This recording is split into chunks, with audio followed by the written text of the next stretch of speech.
গরম খিচুড়ির সাথে ভুনা গরুর মাংস কিংবা গরম ধোয়া ওঠা ভাতের সাথে চুই ঝাল, খাবারগুলোর কথা মনে পড়তেই জিভে আসে জল। এবারে যে দামি খাবারটির নাম বলবো সেটি হলো গরুর মাংস। ভাবছেন গরুর মাংসের দাম আবার আকাশ ছোঁয়া হয় নাকি? হয় হয়।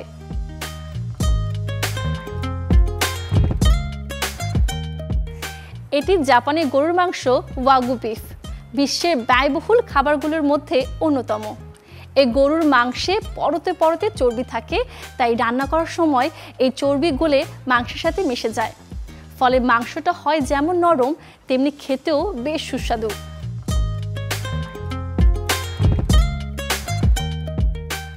জাপানের 4টি ভিন্ন প্রজাতির গরু থেকে এই মাংস পাওয়া যায়। ওয়াগু গরুর মাংসের দাম এত বেশি হওয়ার কারণ এসব গরু লালন পালনে খরচ অনেক বেশি। ওয়াগু মাংস হিসেবে গণ্য হওয়ার জন্য এই প্রজাতির গরুকে কঠোর নিয়মনীতি মেনে পালতে হয়।